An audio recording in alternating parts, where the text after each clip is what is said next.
तो दोस्तों आज के इस सेट में टेस्ट सीरीज 17 को हम लोग यहाँ पे डिस्कस करेंगे। इससे पहले ऑलरेडी 16 सेट चैनल पे अपलोडेड है, उसे मैंने प्ले लिस्ट में अरेंज कर दिया है। आप चाहें तो उस सभी वीडियो को देख सकते हैं। ये आपके बीपीएससी सहित अन्य सभी कॉम्पिटेटिव एग्जाम के दृष्टिकोण से काफ़ी महत्वपूर्ण है।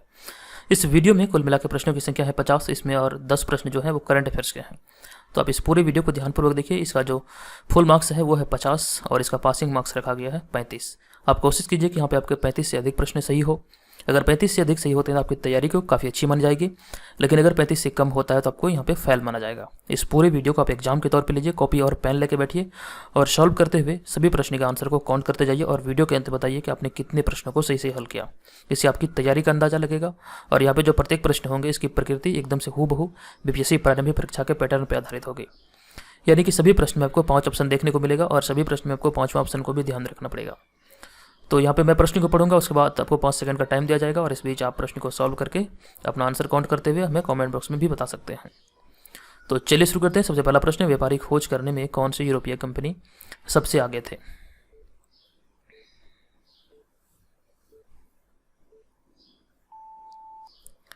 इस प्रश्न का आंसर होगा पुर्तगाली। व्यापारिक खोज करने में पुर्तगाली सबसे आगे थे। नेक्स्ट प्रश्न, केप ऑफ गुड होप के रास्ते भारत की यात्रा पर सर्वप्रथम कौन आया था? केप ऑफ गुड होप के रास्ते भारत की यात्रा पर सर्वप्रथम कौन आया था?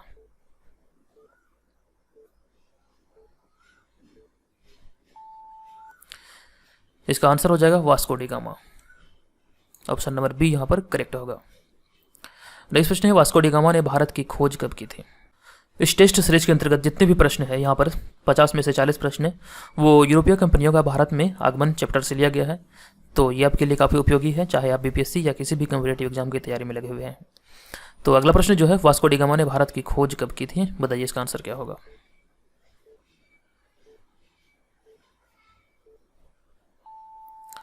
इस प्रश्न का आंसर होगा 1498, यानी कि ऑप्शन नंबर डी यहाँ पे करेक्ट आंसर होगा। वास्को डी गामा ने भारत की खोज 1498 में की थी। और उसके बाद कोलंबस ने जो अमेरिका का खोज किया था वो 1492 में किया था। 6 साल के बाद वास्को डी गामा ने भारत की खोज किया था, ये भी आप ध्यान रखिएगा। अगला प्रश्न है, भारत के क्षेत्र में आने वाले सबसे प्रथम यूरोपीय कंपनी कौन थे?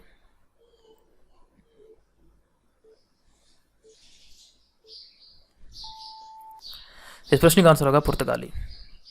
भारत के क्षेत्र में सबसे पहले आने वाले यूरोपीय कंपनी थे पुर्तगाली। अगर यहाँ पे बिहार की भी बात करता तो बिहार के क्षेत्र में सबसे आने वाले प्रथम यूरोपीय कंपनी जो थे वो पुर्तगाली ही थे। तो यहाँ पे दोनों चीज़ों का आपको ध्यान रखना होगा। नेक्स्ट प्रश्न है, वास्को डी गामा भारत कब आया था?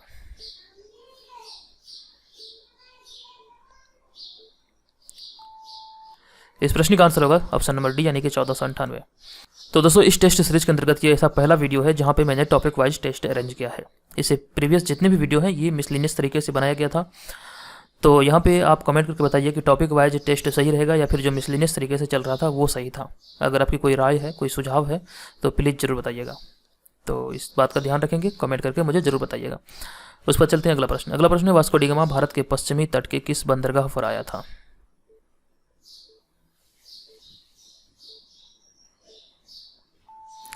इस प्रश्न का आंसर होगा ऑप्शन नंबर बी, यानी कि कालीकट।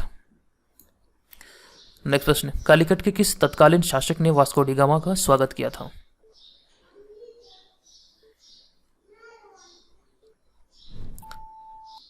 इस प्रश्न का आंसर होगा जमोरिन।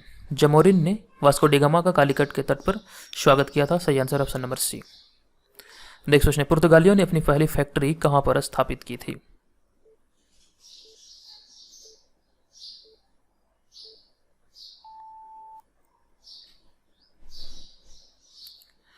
इस प्रश्न का आंसर हो जाएगा कोचीन में। पुर्तगालियों ने सबसे पहले अपनी फैक्ट्री कोचीन में स्थापित की थी।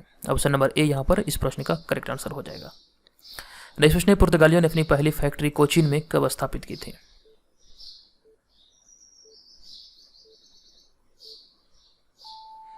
आंसर होगा 1503। ऑप्शन नंबर सी यहाँ पर करेक्ट आंसर होगा। पुर्तगालियों ने अपनी पहली फैक्ट्री कोचीन में 1503 में स्थापित की थी।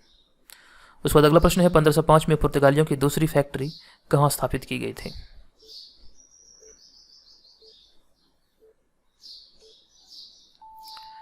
इस प्रश्न का आंसर होगा कन्नूर, यानी कि ऑप्शन नंबर सी। 1505 में पुर्तगालियों की दूसरी फैक्ट्री कन्नूर में स्थापित की गई थी। दोस्तों यहाँ पे आपको बता दूं कि अगर आप इस वीडियो का PDF फाइल चाहते हैं और अगर आप भी 66वीं BPSC की तैयारी में लगे हुए हैं और परीक्षा में शामिल होना चाहते हैं और इसी तरह का PDF चाहते हैं जो आपको परीक्षा में सफलता की ओर ले जाएगा, तो आप भी हमारे पेड ग्रुप को ज्वाइन करें। पेड ग्रुप को ज्वाइन करने के लिए हमारे व्हाट्सअप नंबर यहाँ जो आपको दिख रहा है स्क्रीन पर, इस नंबर पर आप पेड लिख कर मैसेज करेंगे। उसके बाद आपको 49 रुपये हमें पे करना होगा। उसके बाद आपको पेड ग्रुप में ऐड कर दिया जाएगा। लेकिन पेड ग्रुप में जुड़ने से पहले इस नंबर पे आप पेड लिख के जरूर मैसेज कीजिएगा, ताकि आपको आगे इसमें क्या क्या फैसिलिटी मिलेगी पेड ग्रुप के अंतर्गत, वो सारी चीज़ें आपको ये मैसेज करने के बाद ही पता चलेगा। अगर आप ज्वाइन करना चाहते हैं तो ज्वाइन कर सकते हैं।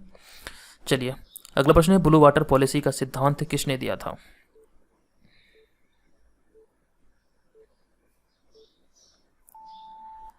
इस प्रश्न का आंसर होगा ऑप्शन नंबर बी, यानी कि फ्रांसिस्को द अल्मोड़ा ने। ब्लू वाटर पॉलिसी का सिद्धांत फ्रांसिस्को द अल्मोड़ा के द्वारा दिया गया था। नेक्स्ट प्रश्न है, 1510 ईस्वी में गोवा पर किसने अधिकार किया था?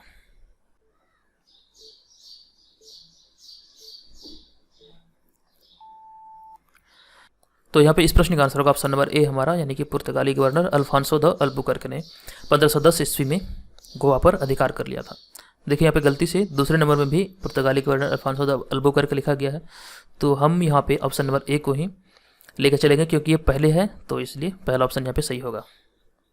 जब भी कभी एग्जाम में दो ऑप्शन एक समान हो जाए तो जो पहला ऑप्शन है उस ऑप्शन को आप एकदम से सही मानेंगे।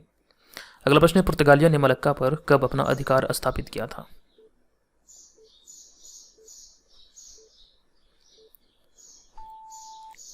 इस प्रश्न का आंसर होगा ऑप्शन नंबर ए, यानी कि 1511 में। पुर्तगालियों ने मलक्का पर अपना अधिकार 1511 में स्थापित किया था। नेक्स्ट प्रश्न है, पुर्तगालियों ने गोवा को अपने भारतीय राज्य की औपचारिक राजधानी कब बनाई थी?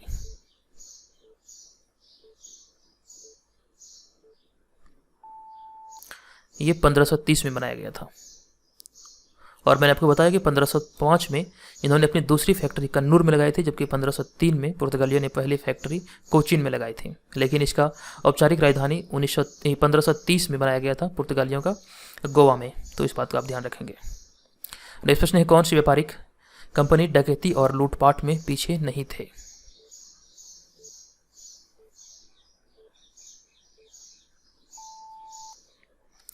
आंसर हो जाएगा पुर्तगाली।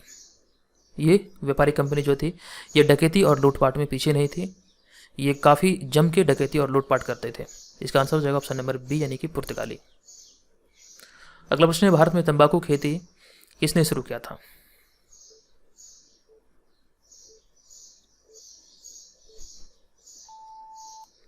आंसर हो जाएगा पुर्तगालियों ने। तंबाकू की खेती का शुरुआत भारत में पुर्तगालियों के द्वारा किया गया था। जहाज निर्माण तथा प्रिंटिंग प्रेस की शुरुआत किस कंपनी के द्वारा किया गया था?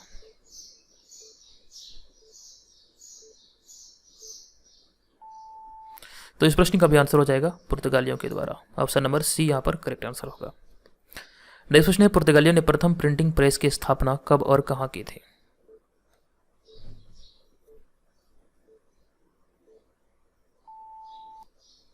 ऑप्शन नंबर डी यहाँ पे करेक्ट आंसर होगा। 1556 में गोवा में पुर्तगालियों ने प्रथम प्रिंटिंग प्रेस की स्थापना की थी। भारत में फूलों की कई प्रजाति लाने का श्रेय किसे दिया जाता है?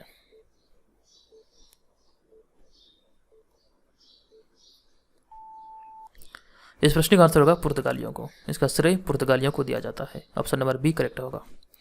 नेक्स्ट प्रश्न है, गोवा और दमन द्वीप पर 1961 तक किसका शासन था?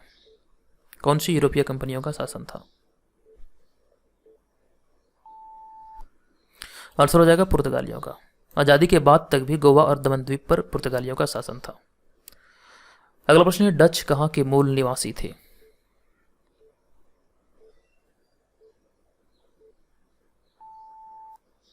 आंसर हो जाएगा नीदरलैंड। नीदरलैंड या हॉलैंड भी कह सकते हैं। डच नीदरलैंड या हॉलैंड के मूल निवासी थे।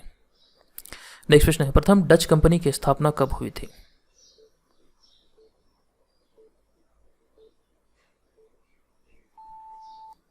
ऑप्शन नंबर ए यहाँ पर करेक्ट आंसर होगा। 1602 ईस्वी में प्रथम डच कंपनी की स्थापना हुई थी।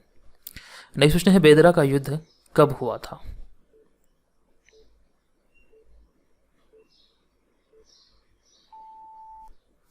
इस प्रश्न का आंसर होगा ऑप्शन नंबर सी, यानी कि 1759 में।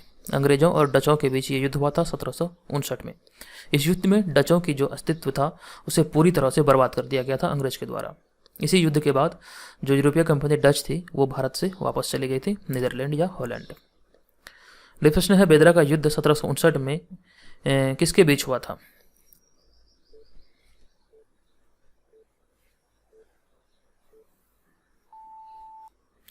तो इस प्रश्न का आंसर होगा ऑप्शन नंबर डी, यानी कि डच और अंग्रेजों के बीच बेदरा का युद्ध 1759 में हुआ था। नेक्स्ट प्रश्न है भारत में ईस्ट इंडिया कंपनी की स्थापना कब हुई थी?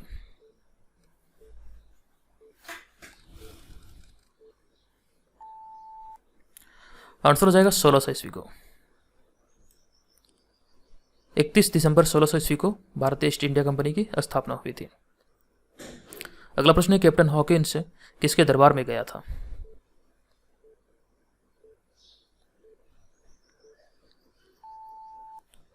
आंसर होगा जहांगीर के दरबार में। कैप्टन हॉकिंस 1608 में जहांगीर के दरबार में गया था। नेक्स्ट प्रश्न है जहांगीर ने इंग्लिश खान की उपाधि इनमें से किसे दिया था?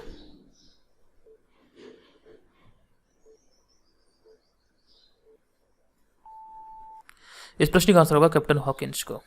Option number B correct answer होगा, जहांगीर ने इंग्लिश खान की उपाधि कैप्टन हॉकिंस को दिया था। नेक्स्ट प्रश्न है कैप्टन हॉकिंस मुगल बादशाह जहांगीर के दरबार में कब गया था?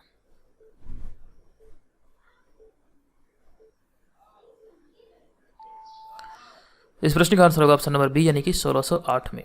कैप्टन हॉकिंस मुगल बादशाह जहांगीर के दरबार में 1608 में गया था। अगला प्रश्न है भारत के क्षेत्र में टॉमस रो किसका दूत था?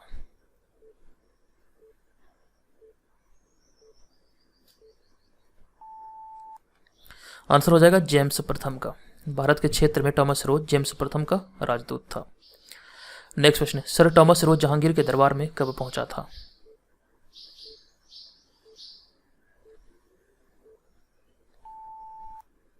आंसर हो जाएगा ऑप्शन नंबर बी, यानी कि 1615 ईस्वी में।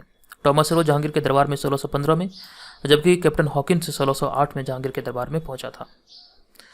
अगला प्रश्न है अंग्रेजों ने सर्वप्रथम अपनी व्यापारिक कोठी कहां खोली थी?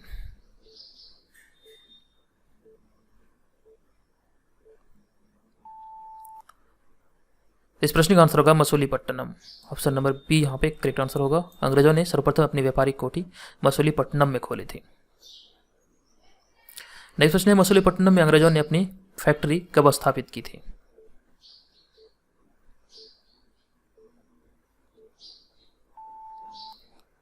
इस प्रश्न का आंसर होगा ऑप्शन नंबर बी, यानी कि 1611 में।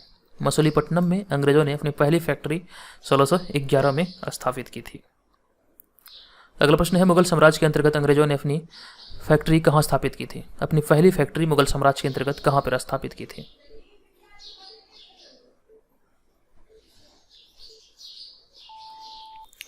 इस प्रश्न का आंसर होगा ऑप्शन नंबर बी, यानी कि सूरत में। मुगल साम्राज्य के अंतर्गत अंग्रेजों ने अपनी पहली फैक्ट्री सूरत में स्थापित की थी। उसके बाद नेक्स्ट प्रश्न है सूरत में अपनी व्यापारिक फैक्ट्री कब स्थापित किया गया था अंग्रेजों के द्वारा?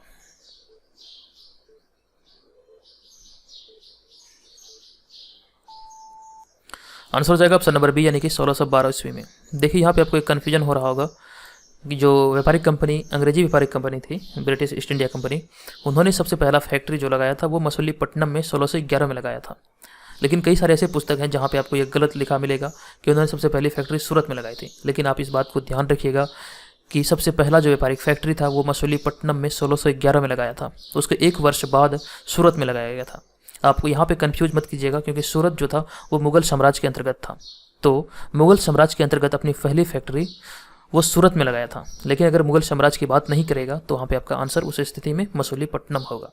आप ये दोनों को ध्यान रखिएगा, यहाँ पे आपके प्रश्न का गलत होने की संभावना है, तो इस बात का ध्यान रखेंगे। मुगल साम्राज्य के अंतर्गत सूरत में 1612 में फैक्ट्री लगाया गया था। अगला प्रश्न है 1661 में इंग्लैंड के सम्राट चार्ल्स द्वितीय का विवाह किसके साथ हुआ था?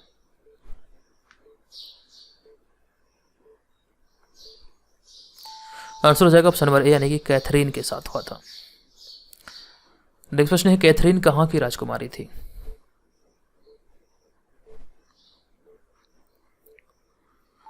तो कैथरीन जो थी वो पुर्तगाल की राजकुमारी थी। सही आंसर हो जाएगा हमारा ऑप्शन नंबर सी, यानी कि पुर्तगाल। अगला प्रश्न है सम्राट चार्ल्स और कैथरीन के विवाह के उपरांत पुर्तगालियों ने किसे दहेज के रूप में चार्ल्स को भेंट किया था? चार्ल्स को दहेज के रूप में पुर्तगालियों के द्वारा क्या दिया गया था?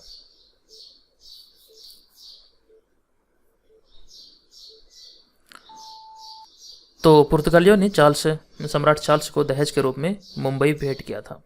सही आंसर ऑप्शन नंबर सी यानी कि मुंबई। चलिए अगला प्रश्न है, सम्राट चार्ल्स ने कितने पाउंड के प्रति वार्षिक किराए पर मुंबई कंपनी को बेच दिया था या रेंट पर दे दिया था? बताइए इसका आंसर क्या होगा।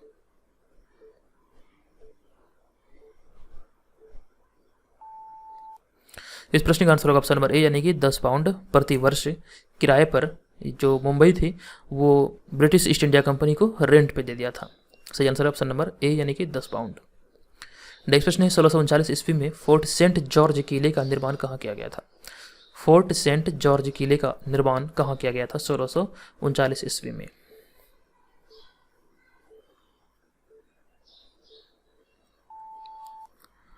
तो ये मद्रास में किया गया था। सही आंसर है ऑप्शन नंबर बी यानी कि मद्रास में। अगला प्रश्न है, कोलकाता नगर को बसाने का श्रेय किसे दिया जाता है?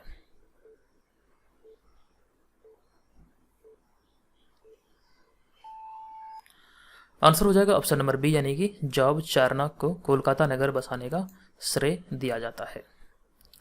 अगला प्रश्न है, इनमें से कौन पुर्तगालियों का भारत में सबसे सर्वाधिक महत्वपूर्ण केंद्र था?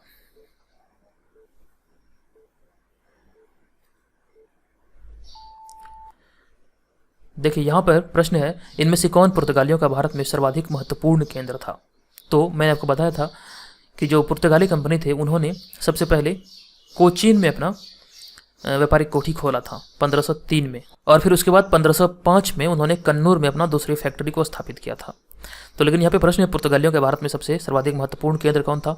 तो हमारा जो आंसर होगा वो कोचीन तो होगा ही, लेकिन कन्नूर नहीं है। लेकिन उसके बाद यहाँ पे देखिए, यहाँ पे गोवा है। गोवा पे इन्होंने अपनी आधिकारिक राजधानी 1530 में से बनाया था।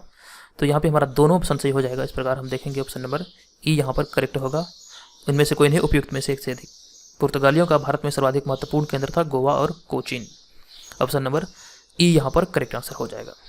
अब यहाँ से जो अगले प्रश्न है ये सभी 41 से लेकर 50 तक ये सभी करंट अफेयर्स के प्रश्न है और इसे आप सावधानीपूर्वक हल कीजिए। तो 41 नंबर प्रश्न है, हाल ही में किस देश ने कच्चे तेल के निर्यात के लिए कीमतों में कम से कम बीते 2 दशकों में सर्वाधिक वृद्धि की है? बताइए इसका आंसर क्या होगा।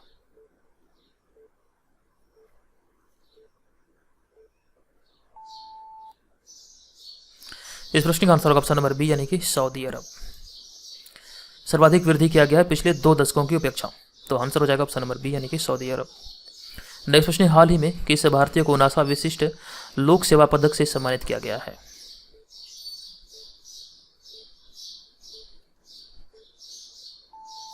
इस प्रश्न का आंसर होगा ऑप्शन नंबर बी यानी कि रंजीत कुमार।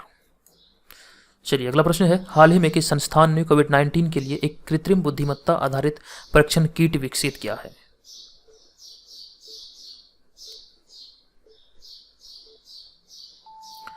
इसका आंसर हो जाएगा IIT हैदराबाद यानी कि ऑप्शन नंबर डी यहाँ पर करेक्ट होगा।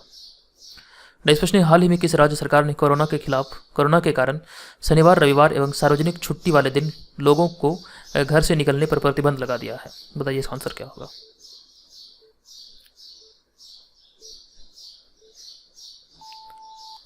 तो ये निर्णय लिया गया है पंजाब सरकार के द्वारा। आंसर होगा ऑप्शन नंबर बी यानी कि पंजाब। नेक्स्ट प्रश्न है, विश्व बाल श्रम निषेध दिवस किस दिन मनाया जाता है?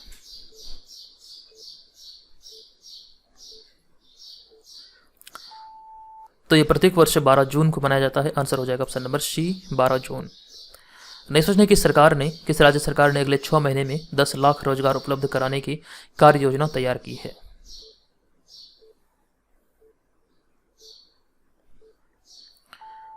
इस प्रश्न का आंसर होगा ऑप्शन नंबर ए यानी कि उत्तर प्रदेश। नेक्स्ट प्रश्न है, महिंद्रा फाइनेंस के साथ किसने वाहन ऋण उपलब्ध कराने का समझौता किया है?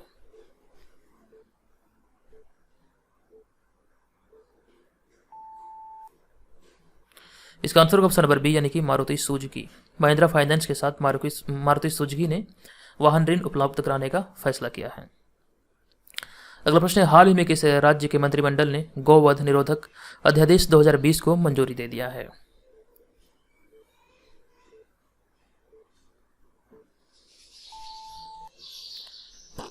आंसर होगा ऑप्शन नंबर बी यानी कि उत्तर प्रदेश।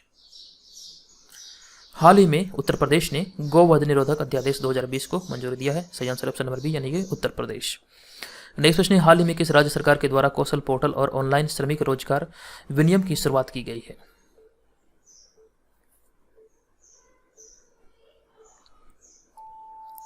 इसका आंसर होगा राजस्थान सरकार के द्वारा। ऑप्शन नंबर बी यहाँ पर करेक्ट आंसर होगा, राजस्थान सरकार।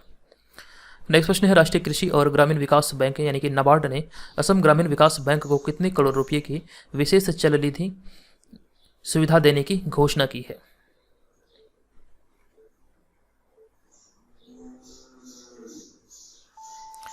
इस प्रश्न का आंसर होगा ऑप्शन नंबर डी यानी कि 270 करोड़। जो नाबार्ड है उसके द्वारा ग्रामीण विकास बैंक जो असम की है उसको 270 करोड़ रुपए की चल निधि सुविधा देने की घोषणा की गई है। तो आंसर ध्यान रखिएगा, इसका आंसर होगा ऑप्शन नंबर डी यानी कि 270 करोड़ रुपए। तो दोस्तों इस वीडियो में कुल मिला के 50 प्रश्न थे। आपने 50 में से कितने प्रश्नों को सही से हल किया आप कमेंट बॉक्स में कमेंट करके बताइए, ताकि मैं भी जान सकूं कि आपकी तैयारी कितनी अच्छी है और मुझे किस प्रकार के प्रश्नों को यहाँ पे सेट करना चाहिए। तो आज के इस वीडियो में इतना ही, मिलेंगे नेक्स्ट वीडियो में। तब तक के लिए आप अपना ख्याल रखें, वीडियो देखते रहें। चैनल को सब्सक्राइब नहीं किया तो चैनल को जरूर सब्सक्राइब करें। चलिए धन्यवाद।